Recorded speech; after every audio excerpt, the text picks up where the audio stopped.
ဒီနေ့ကြိုကြအကျက်နော်တချင် ကျမတို့အတက်သူတို့ကအတက် ငါတက်ပြီ ရှိရတော့၄ယောက်ပါတယောက်ကတော့အိမ်မှာအိမ်နေပါတယ်၃ယောက်ကတော့ဒီမှာလို့ကိုလိုနဲ့ပေါ့ ရ နော် ပါတယ်ဒီကျိုင်းလာနှမ်းပြပါမယ် ပြေးလာပြီးတော့ဗလဲကဲယူသွားရင်စားပါမယ် အမလာတော့ဘူး မလာဘူးတချင်သမီးကတော့ပြီးပါ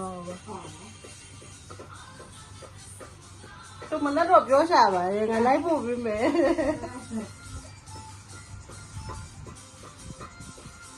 ့အဲ့ဒါလည်းမလာလိုက်ဘူးလားတော့ အေးဒီမှာအေးရ အဲ့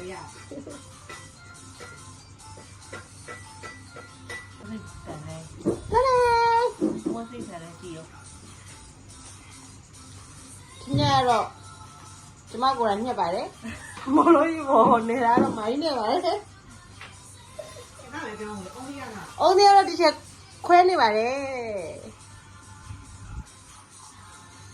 လောက်ပါလောက်ပါပူလို့ ။ရလာမလိုက် ရပြီငါမနက်ကဆက်ရှည်ဒီကလေးဆက်ရှည်ရတော့လည်းလောက်ခင်ရထွေးလည်းခါတော့မထုတ်ဘူးထွေးပုတ်ကြအော်ပါတော့ဖို့ခါတော့ ။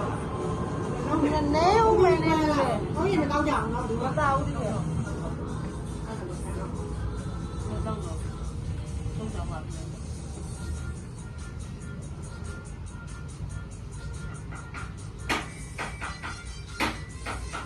ဘယ်ဒီသိထဲမှာလားဒီချက် ဆက်ပါဦးနေရမယ်ဒီဟာနေပါဦးဆိုတော့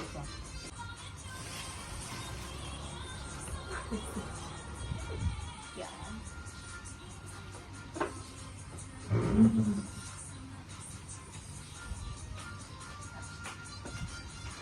ဘုံလုံးရဲ့ဘောနဲ့ဘုံကြစီရလို့ဘုံဘုံကြစီစားဆန်းရည်ကြိုလိုက်ရုံပဲအဲ့မုတ်ဒီအလုံးလေးကိုတိတိလေးလုံးလိုက်ပြီးပြီးရသွားပြီမုတ်ကြစီပြသွားပြီအလွယ်ဆုံးအဲ့နှစ်ခွာအလွယ်ဆုံးပဲ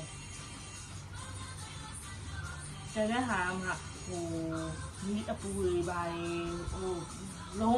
ဝမထည့်ရတော့ထည့်ရတယ်လေဒါပေမဲ့ဟိုကအကြာကြီးဝေးရကြောစိတ်အကြာကြီးဝေးနေ မင်္ဂလာပါရှင်ကျမတို့ဖဲရဲ့မုံလုံးလေးတွေဟာဆိုရင်အခုချိန်ကစပြီးတော့ပေါ်လာပါပြီရှင်အားလုံးကံပြီးပေါ်ကြပါပြီရှင်